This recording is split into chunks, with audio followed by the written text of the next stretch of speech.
Eh,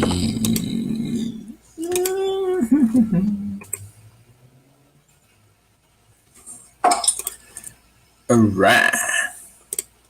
No, I'm not gonna do. Not gonna do that.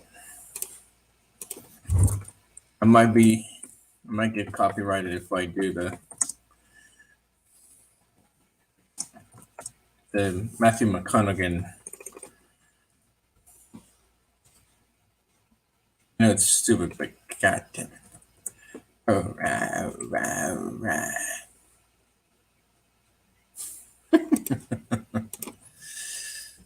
Uh,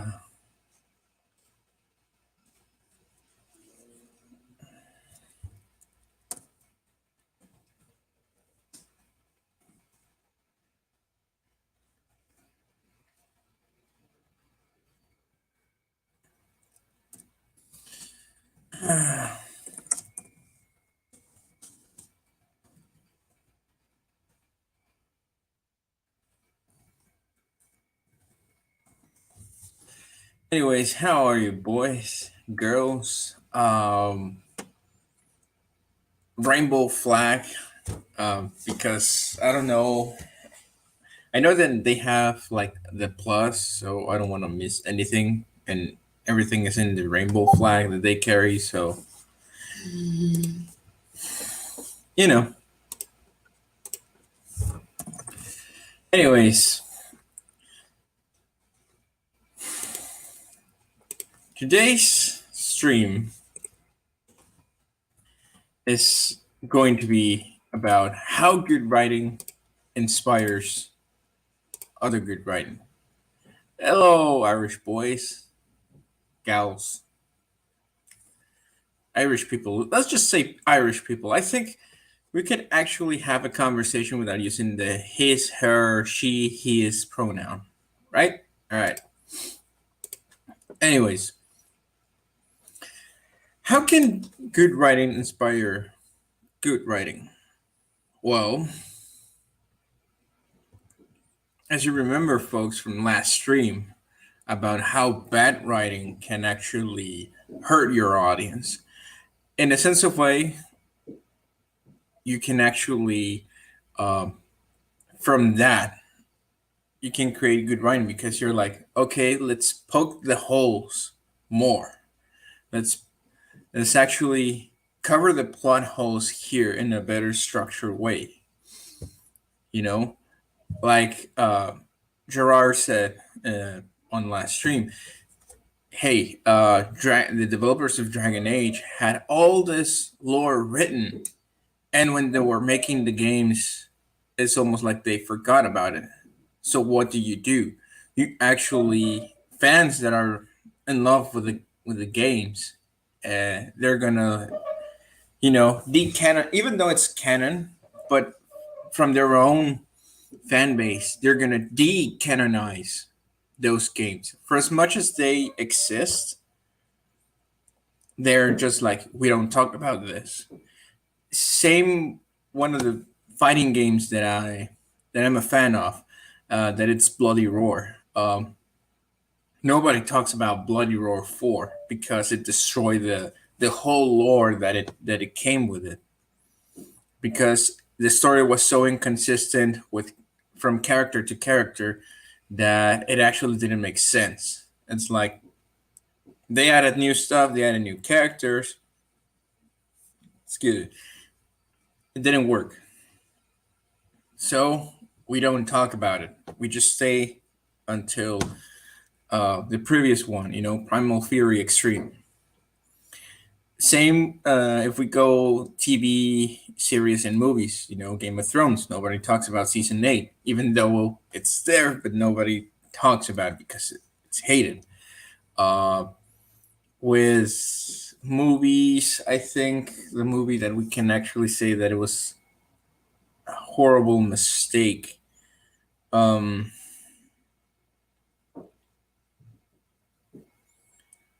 trying to pinpoint and I think the second one of Wonder Woman. Yeah, it's like if she has all of these abilities in 84, why she doesn't use them on on the battle against this creation that happened with Superman v Batman, you know?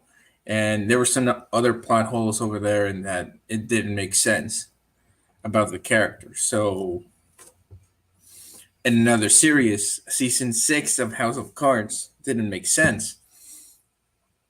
So,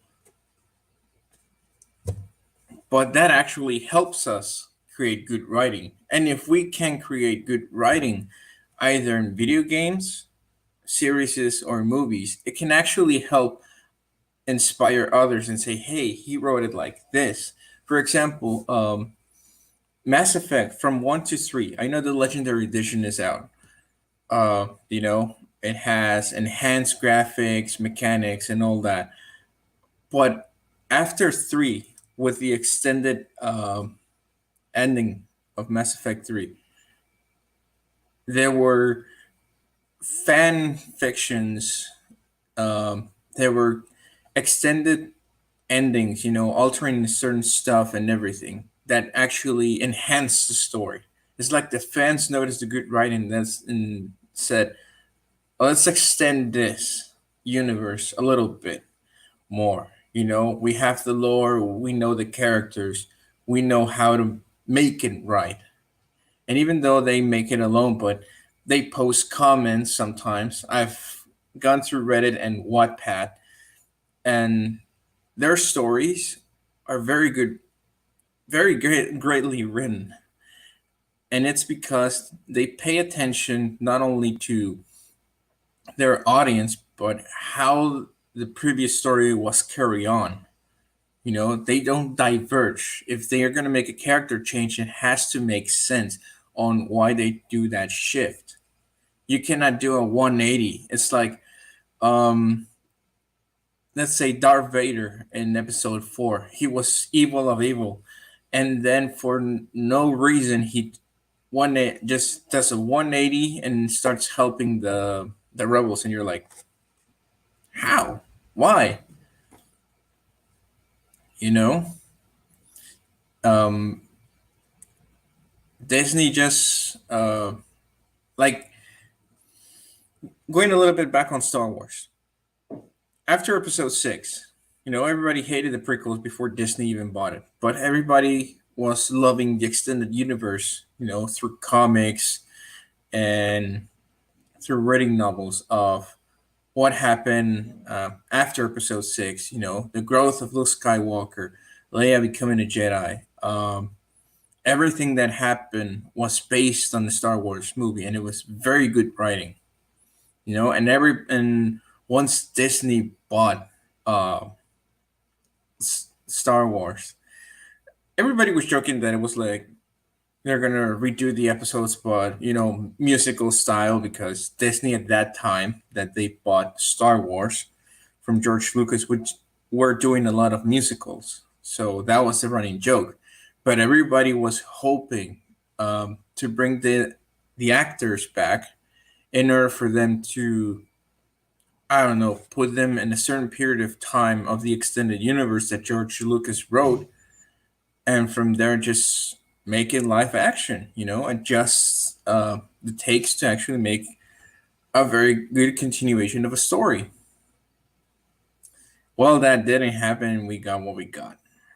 They were milking, they destroyed the extended universe. Bad writing happened because you cannot. Star Wars is not a yearly, it's not COD, it's not Battlefield, it's not a yearly release. It's paced up.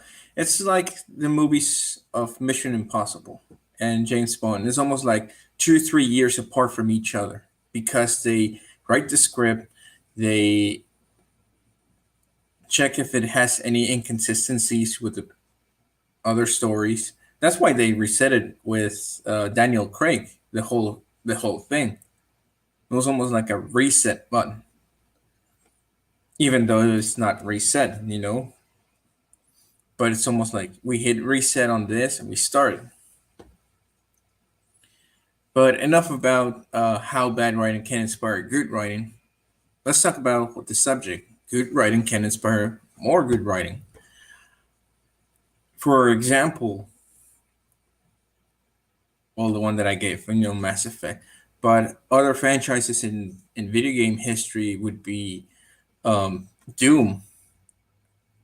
Doom 2016 carries on from the old Doom games. Even though Doom 3 was there and it's an abomination in a way, but Doom 2016 was goodly written story wise, even though it's shooting demons the most of the time. But the story is there. It's telling you that they discover a way to actually get inside the demon realm and then make the origin energy that it is from that realm their energy.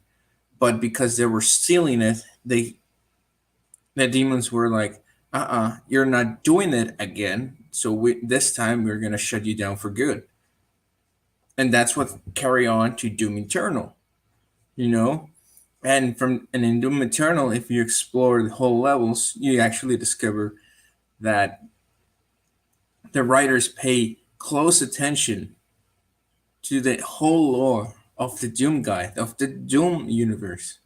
So they were inspiring, very great writing. And I actually like that because it actually helps, how to put it, it tells you that good writing can actually manifest better. You know, carry on, be good, be consistent, and it might even surprise many people later on. You can get a one up. Um, for example, um, I don't have it here. Yes, I have it. There we go. This game, Alice Madness Returns. Even though it took 11 years for the continuation of Alice McGee's one, but the writing was there. It was good writing. And this was a continuation of it. Even though it took 11 years to create the game, but the story was written beforehand. It was just more so adjusted to the new mechanics of the new console. Because even though it was for Xbox 360, the original one was actually meant for Xbox and PC. So when they just make the transition and added new elements, it was like, oh, then we just can adjust the gameplay mechanics to it. But the story was there. It was greatly written. And then it inspired another one of the writers to actually write a good movie, Alice Otherlands, with Jules Verne. And it has inspired very good writers in many different sites of continuation of the same story. And they even publish it in, uh, I see them most published with Facebook pages, but still, even though they're not like canon, but it's a good read. And it inspires also to create other writing. Mm,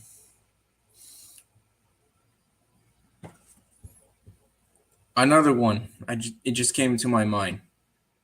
The Halo universe. After Halo 3, we started to see a lot of machinimas. Even with Halo Reach, it were they were awesome. There were stories that captivate you. There was Rise of the Spartans. There was The Lost Spartans. Those were two stories that captivated me because from a good written universe, fans actually develop their own little universe within it, but it explains a whole other story using the same lore. And it was a good hooking one because it showed you a different perspective, you know, that we never saw with the Chief or other Spartans, their humanity, and it was explored. in both of those. And it was actually a very good story that was loved by everyone. That even though the creators were um, pressured to actually create more episodes, or when is the next one coming, they had to actually say videos like, hey, we're still shooting because there's a lot of scenes and not everybody can be because they having real-time jobs. But and they were not getting paid, but they were fan made, even though they were not making money from it at that time in YouTube. You're like, wow. Another one that everybody could, the Abridged series. Even though it's like the comical response to um, anime series like Dragon Ball, Hellsing, um, Sword Art Online, or even from like, how to put it, like spoofs of real life series. Even though they're like comical, but it's not just like cheap jokes. You gotta actually think about the joke, how it can carry on with the story. You know, because if it doesn't make sense, then why'd you just tell the joke? It's like there's no reason for it. Sometimes the show puts you low hanging fruit of jokes on there, and you have to insert them in a way that it's natural because it can actually boost your creativity for either the next lines, either next episode, or say, hey, we can actually condense certain episodes of that took too long to explain something. We can actually explain it in a joke, and that will be it. Cut it out. And in a way, even though it's like comedic, it can actually eliminate unnecessary drama on it, on the story, on the character progression. It's like, huh, all right, now I get it. And I was like, oh, okay. Kind of like what Dragon Ball Z Abridged did in 60 episodes. So they told 4 arcs that took like 100 and something episodes in real life, and in the manga as well, like 200 and something. So it was it was long. So they just condensed it, like, even though it's comedic level, but it has its moments of seriousness because the series, even though it had good writing, but it inspired others to pick it up, condense it better, make it even better in the sense of storytelling, even though it's comedy. You can actually make it also through drama, but not so much making it more dramatic. It's almost like you have to cut to the chase, but in a very specific way that it's not blunt to the audience. The message doesn't get through.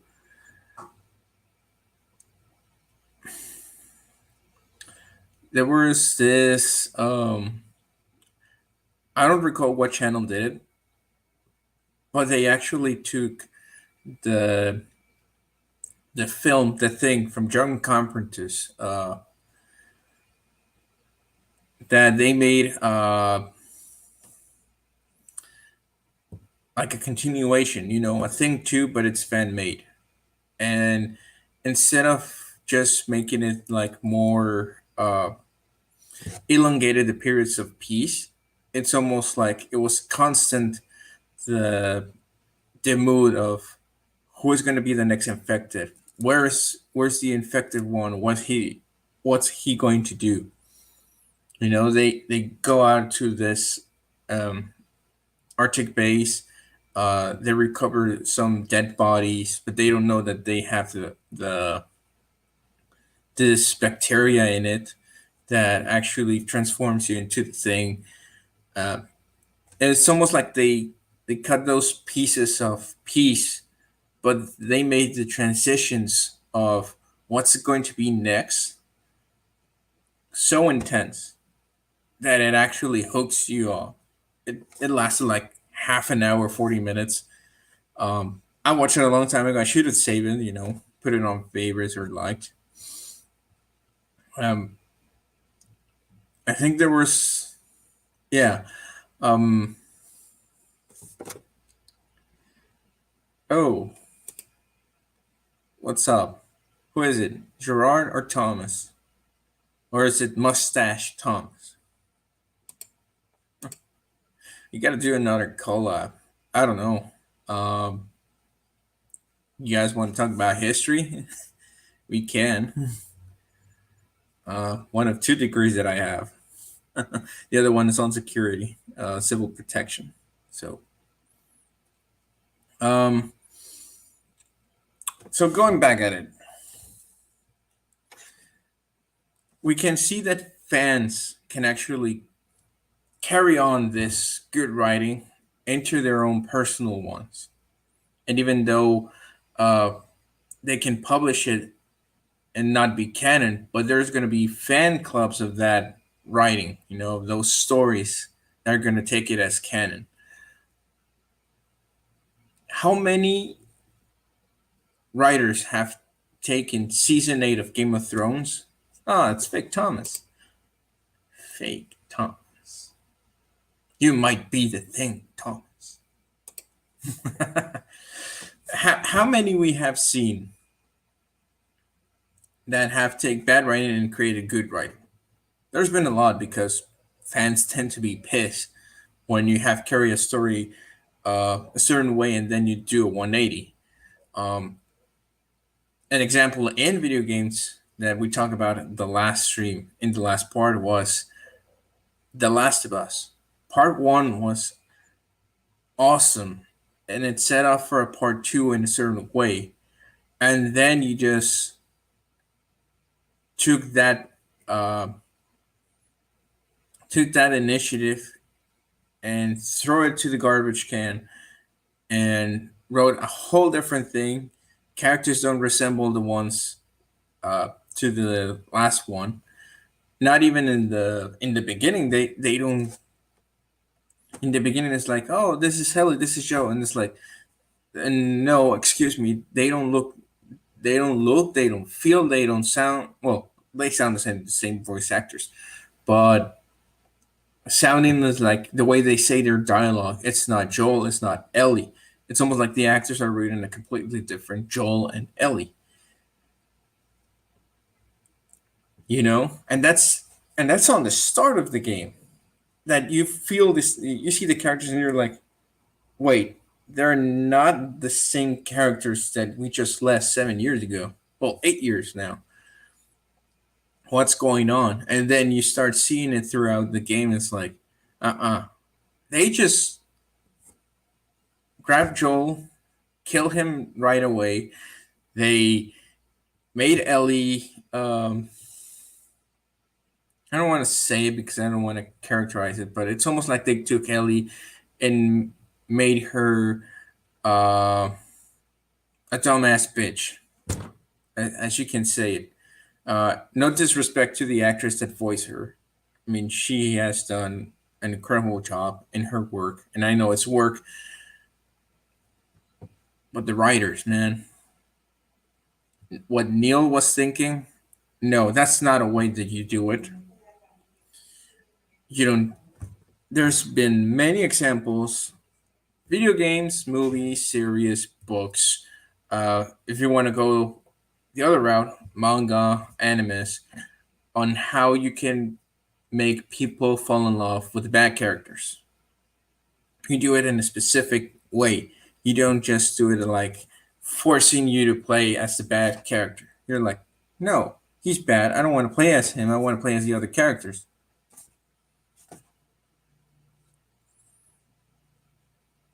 But even before Last of Us Part 2 came out, we were starting to see um, fan fictions, um, either written or like small little videos of taking the models and actually making like stories, you know, trying to guess how those lies, Ellie lying to Joel about her knowing that she was going to die in the operating room, of how Joel lied to her that uh, the Fireflies um, were going to try the cure on, find a cure with her, and she was just one of many, you know, and it was perfectly established because back then it was good writing and inspired even better writing from the fans, and even so they developed their own characters that, even though it wasn't the same storyline as Joel and Ellie, but you set up a beautiful world through it that you can establish another group of characters on the other side of the country, trying to survive in this environment and everything. How the Fireflies interact with people, you have already established that. How gangs react in certain districts. It was all good until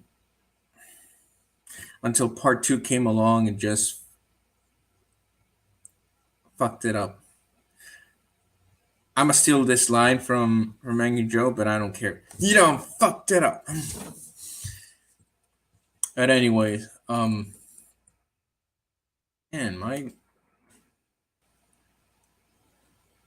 man, he's running late. Oh well, don't matter. You already told me why. Um, so let's carry on. How can we notice if good writing can actually inspire more good writing from fans? Well, for example, your characters. They don't have to be either Mary Sue's or Gary Stu's. They don't have to be the almighty that know everything and can do everything. And oh, this person hasn't done this thing in years because he doesn't want to, and then that person comes in and automatically does it. It's like no, without knowing anything. It's like no. Characters. It's not about being human. It's about not being complete. Have some flaws. For example, you can put almost like what um many action, either video games, movies, TV shows. The action heroes tend to be, almost like generic, but in their own sense of way. For example, the leader tends to be like hothead and somewhat responsible, but he's not. Then you have the one that is responsible, but he's too cold to interact with. Um, you have your typical itsy ditsy, um, the strong woman, but she's not too much like a tomboy one.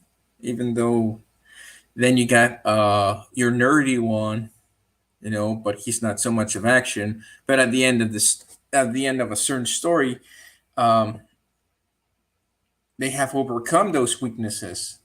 That they're not so much weakness, but it also helps of what type of antagonist they have. The antagonist has to challenge uh, your hero. It doesn't have to be like good and evil. It's more so what do they have to overcome in order for them to actually progress as a character. For example, Joel, throughout the whole story, he has to progress of not only the loss of his daughter, but also has to understand that this might be the only hope that the rest of the world has in order for them not to lose any more uh, children, either their sons or their daughters. And Ellie, even though she's like this little girl that understands what type of world she's in, but she's not much of a fighter, and she learns throughout the story how to fight, how to in a way survive on her own if Joel is not around. Uh, she does that to somewhat of a degree, but we were hoping then in the second game, we saw that, that progression that Joel says, "Oh, now you can take care of your own. Now you can help me in this more complicated, scavenger adventures." But we never saw it. Instead, we get a fucking piece of shit in well.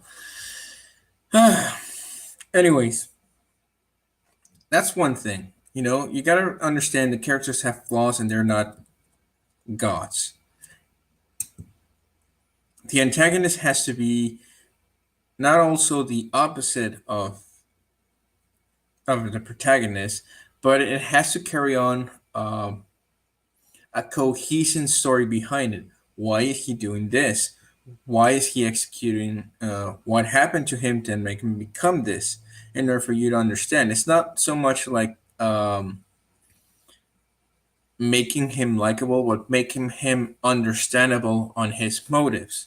It's not just I'm gonna be an asshole in the story just because I'm the asshole in this story. It's like no, you have motive behind you. For example, trying to think.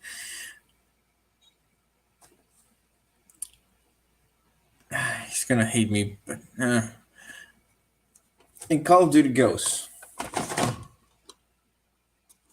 you can see it. Yeah, you can see it. Just the sun.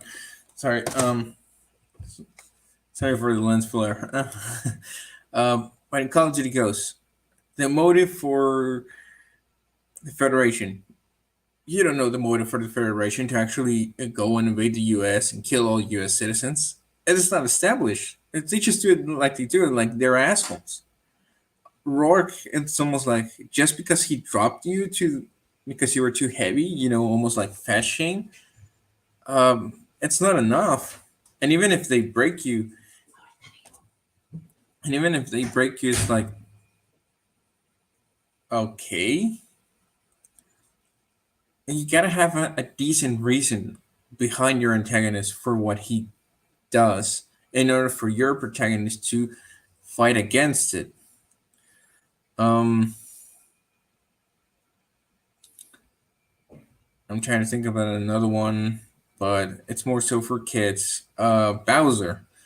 You know, why does he kidnap the princess and Mario has to rescue her? Even though Mario is, going to rescue the princess and does a service to his kingdom, but after all this time, as the first games came out,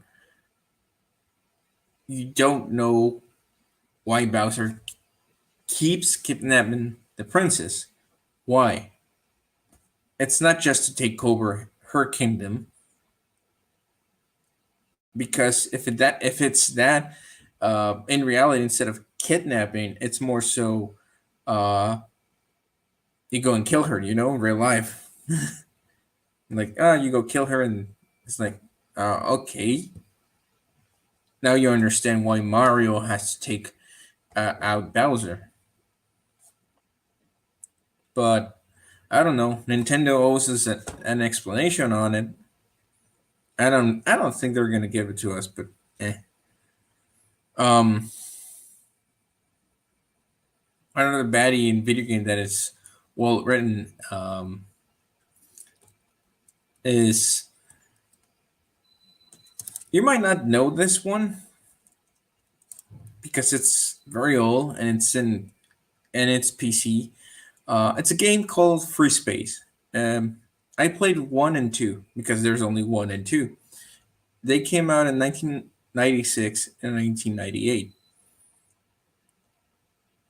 The antagonist in both of the games is the same one. It's one that is called the Shivans. But the way that it is written, even though it doesn't have, you don't know the motives of them. They just go and annihilate you and your first antagonist that you have contact with. But you don't understand why. You just start to create everything. Like speculation. It's like, oh, but then you start to see certain patterns. Hey, they're not taking over planets. They're not taking over resources. they're just controlling every node, and it's almost like they're exterminating us because once they reach a habitable planet of either humans or the other alien race that you're now part of an alliance of, they glaze it. They just um, get in with a destroyer, and with huge beam cannons, they just annihilate all life in it, make it rubble. And you're like, holy shit, it's like extermination. What do we did in order for us to be exterminated? And then you find ruins of an ancient civilization that was 8,000 years ago, and they say, hey, this destroyers came out of nowhere and started to annihilate us. And you start to speculate because you cannot communicate with them. They don't respond to your hails. They just arrive and destroy. And what you assume they are because of the way that they move, because they move, even though they have a far superior technology, but they move through and through so quick. It's almost like theorize you are essentially at your end. You know, there. This is a race of cosmic force that comes in, annihilates you, annihilates your alien buddies that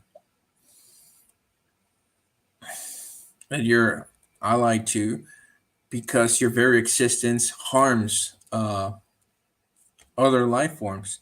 And that was, and even though it comes to a theorization at the end of that, but it's told through the eyes of the dead civilization of 8,000 years ago, because they unearthed these records and they started exploring. It's like, we found out that around the same time, uh, these destroyers came and destroyed, almost like Mass Effect, with the Reapers. But the concept of how they made the Reapers is actually lame, and I'm gonna get to it. But it's actually lame and so slow, because the Shivans comes in, annihilates everything. They don't harvest life to create a Reaper. They don't need to, because it is revealed in the second game,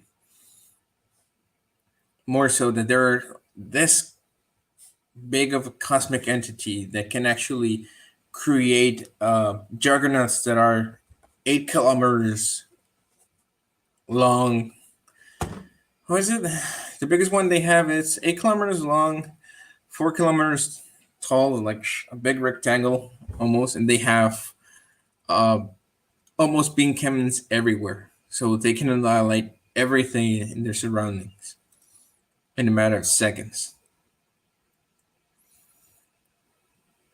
They have, they go, they don't communicate, they just go destroy. They don't need to wait and harvest and then to move on. It's like, nope. Oh, you're in the planet, you make us easy. Boom, glaze it through beam cannons. They actually at the end of, so much of a spoiler, but still, I recommend you watch the campaigns, the main campaigns of Free Space 1 and Free Space 2, in order for you to understand how good of a, even though there's no so much of a story told through gameplay, but more so through the briefings and the records of the ancients, you can see that this villain is, it's so much, it's well written that you have little information of it. It only destroys, but the way that it does it inspires you fear throughout the two storylines. And even though I have replayed it over and over and over, 1 and 2, every time that they arrive in a mission or that I have to go against them in a mission, it's like, shit, I don't know if this is going to be enough. I don't know if this uh, type of tactic is going to work this time. It's not only the AI that they develop at that time that It actually helps respond, make it a little bit different. But it's more so that psychologically they have implanted you as a player that these guys, even though they don't show emotions, they just go in, annihilate you no matter the cost. Because there's sometimes these guys go in and almost sacrifice their ship in order to destroy you because they know they can arrive. It's almost like, oh, they get destroyed. Oh, like Hydra, one dies to appear in their place, like in that. And even though that's a good story, a good villain, how they put it in. But that franchise later on in 2007, when the developers made an update to both one and two in order of graphics, fans of the game created good stories and great stories. There's one that everybody in the community accepts as Free Space 3. It's a campaign called Age of Aquarius Blue Planet. And the subtitle is Blue Planet. But that's the. Yeah, that's the. No, it's actually Blue Planet. Age of Aquarius is a subtitle. Sorry, I just got them confused. But. And it inspired very good writing of the campaign because even the voice actors, the lines, the way that they say it, and that's actually important. It's not just read it and it's like this. It's like, no, you got to understand the context. You got to develop your characters in a way that can actually carry on when fans write the stories, you know? And even though this one is a fan one, but there has been expansions of the Age of Aquarius subtitle into others that have inspired even better writing from other fans because they feel that they have the basis of it. They understand. They sense the story that it's well written, that you can actually carry on and not change much of the characters unless they have to because the type of story they want. But it has to make sense within the universe. It's not like um, all of a sudden uh, I'm gonna say a crime over here, but all of a sudden Gandalf is gay. Like why? I don't know. He's just gay. Like no, it has to make sense, but it doesn't make sense even so in the lore of Middle Earth that Tolkien actually wrote it, and it's like no, it doesn't make sense. It's like so your argument is invalid.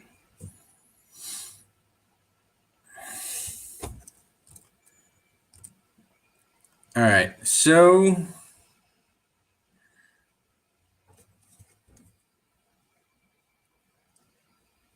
let's let's take it a bit of a comment. Um, Fake Thomas, are you still there? Shooty? I don't know. Who's still there?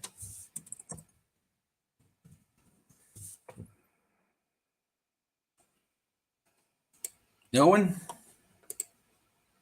Well. Anyway, I would actually like for you, even though you're not watching the stream uh, live, but I want you to comment what game, what series. Um, Actually, let's just stick it with games, but more so, like from the ones that you played from your childhood towards right now. What do you think is like a good game, story wise, and what is a bad game for you story wise? Just put like a good game that has a good story, uh, this game, and the one that had a bad story, this game. Doesn't necessarily have to be multiplayer, even though um, Call of Duty. has tried to carry on its good writing from Modern Warfare throughout Warzone in multiplayer, and that's actually a good thing. You know, go and let the players go into Warzone in the map and exploring and going to find the intels in order for them to reveal more of the story. And then what they did with the actual reveal, of the next Call of Duty, oh, they have to go in, and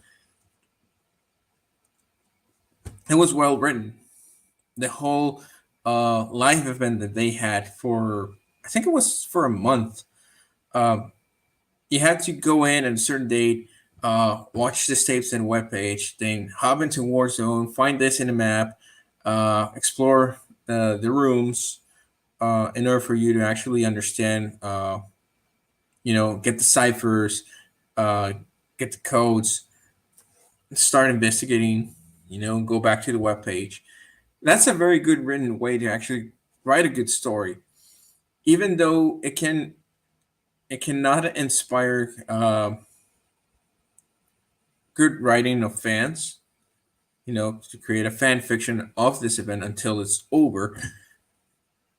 But it actually helps you when the event is over. They can actually, you know, piece it all together and make it their own characters, even though you have obligatory ones that have to be in it because of the live event. But it actually helps, you know, the imagination, because readers or spectators can actually put themselves in that universe and start to see and how that it can be. You know, one of the things that I did, practicing writing stories was, okay, I like this universe. I insert myself in it as I am, not just like, I get rich too. What of my abilities that I have right now can actually help, or I can, of my disabilities, could be understanding ciphers, codes, spying. I would say managing a weapon, but it depends on what kind of weapon. Um, so it's that way with the good writing. For example, let's everybody knows that there's people getting ready for the apocalypse, and everybody has their own concept of it. So taking that, like put yourself in a scenario like, hey, the apocalypse happened, either zombie, a virus that kills certain people, uh, technology shutting down, and we return to a steampunk era until we can fix our technology. Something that actually happens at the moment. What are the skills that I have to develop throughout the story?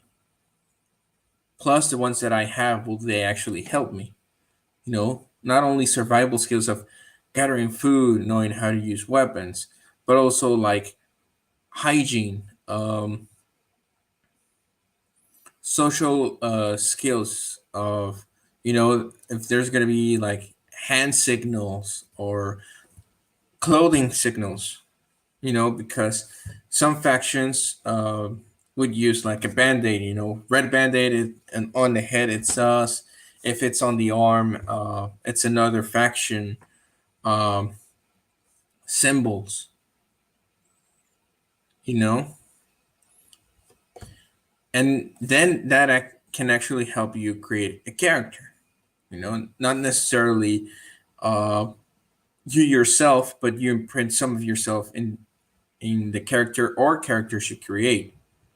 Even they can be inspired from people and you can insert in this universe. But here's the thing: once you create these characters, from a very good piece of writing, and then transfer it to your own fiction, you got to be careful on it, on not to uh,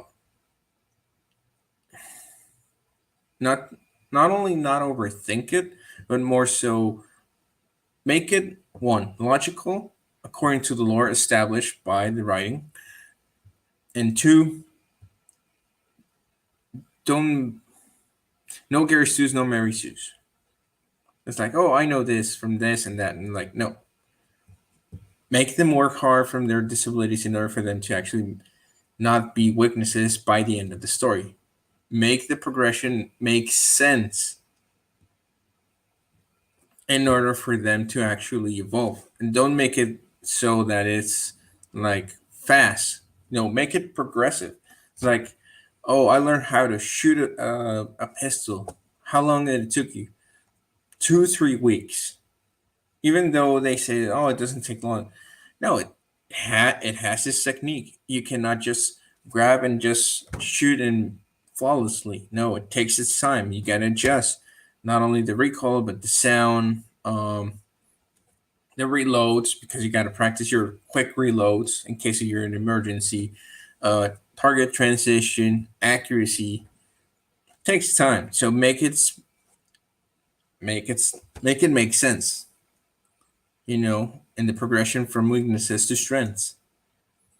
That actually helps you create good fan writing from good writing that it has been established. Um, what what many people did when the prequels were coming was making uh, not only video games but videos of Jedi's from the Old Republic or how the Order started, even though it was written, but it was fanly written. You know, and they were actually making sense. The Force is this, the Force is that. Uh, the lightsaber duels, story carry on. So good writing can actually inspire good fanfic writing. No overpowers, no magicals, no Deus Ex Machina. Let's put it this way: no Deus Ex Machina. And even though it's a term that comes from the Greeks in their theaters and plays, that the god, that's where it comes from. The Greek gods intervene and help the main character achieve their goal. Deus Ex, Deu from deity, or and Ex is like external, like it's external to the story. They just came in and helped. So, and the Machina part was because a machine was uh, made appear, the like it was descending. The god descending to help the main character. So now you know. Where's the video of the more you know? I need to download that one. Anyways, oh man, I think um I think he ain't coming. Let me check real quick.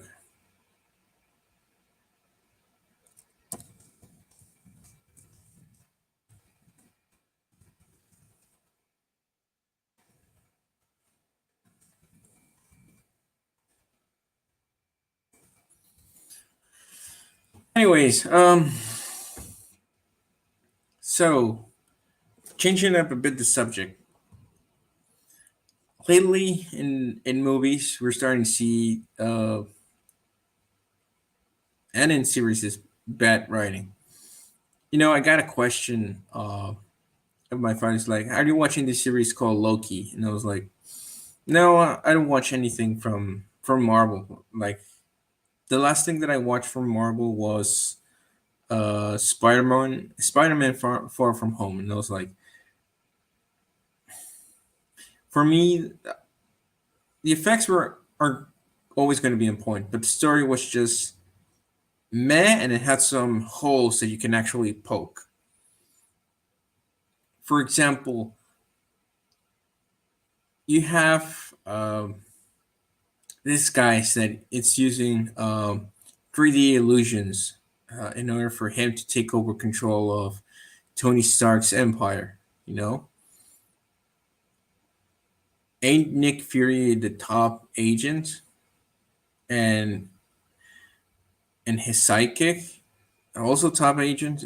Why they didn't research more about this guy? I don't understand that one. There's a lot of things that you can poke holes on this story. After after Endgame, the writers got tired, or they hired new writers, and these new writers um, started having consistencies that don't evolve the character per se, or they just set him back steps that are unnecessary, and I started to see that one over there. And then when they were saying, "Oh, uh, this new series is coming," the one of what, the Falcon and the Winter Soldier. I didn't watch that one. Not interested. Sorry. I don't know what they're gonna do with Thor, but it seems almost like the without the three main, Thor, Captain America, and Iron Man, like those three actors, knowing that they're going out, it's almost like Marvel said, uh, "Good writing is gone," and it's a shame. It's a shame, um, because they had good stories carry onwards, even though it was more so for closure than continuing being superheroes. For example, I'm not sure how good the One Division series is, but I don't know. I'm not interested. I don't know. I think I lost interest. I think after Far From Home, I just lost hope on the good writing in that part. So yeah.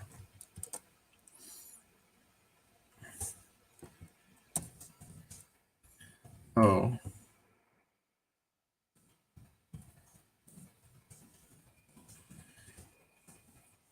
but anyways, well, I'm glad you came. I have a quick update on the Ghost thing, on the Ghost rewrite. Mission 3. I've been having. Here's the thing. Once I started writing the script, I started to notice the things, like this, of good writing and bad writing. And I think, I'm not sure if Fake Thomas is here watching still. Um, I think we gotta talk about it, because writing scripts for video games, it's it's hard, because you have to write almost every scenario that the player is going to do, you know? And even if you uh, like different paths, what's going to happen, and if you take this, if you take that, it's it takes its toll. I understand that it takes its time. So I'm very impressed for the story writers of Call of Duty that make it this yearly, even though it's different studios. But I'm actually surprised of how well they do it. Even though it's bad story, but the way that they make you navigate um, through it, describe, because you have to in a certain way to describe each path that they take in order for you to actually be immersed in the story. So that's that's that's top notch, you know. But hey, the story's going. I'm working on another project also, but it's more so I'm establishing the general concept of it in order for me to actually um, forge it down. And I think if I start forging that one down, I gotta put a pause for Ghost, just for a moment. I'm gonna retake it. Don't worry about it.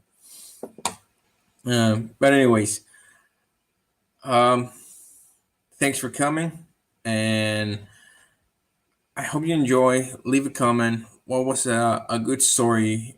Either video. Well, let's just stick in video games. What is a good story in a video game? What's a bad story in a video game for you? Um, Leave it in the comments. Um, I'll update you soon. Uh, well, we'll actually make another stream about it. You know, because we gotta talk about what's going to happen on the story. You know, we got Modern Warfare, we got Cold War. How's it going to carry on? If this is going to be a World War II game, I don't know if it's. Yeah, we don't know what it's going to be about. But hey, we can actually make a guess on it. So until then, stay safe. Uh, Take care of yourselves. See you soon.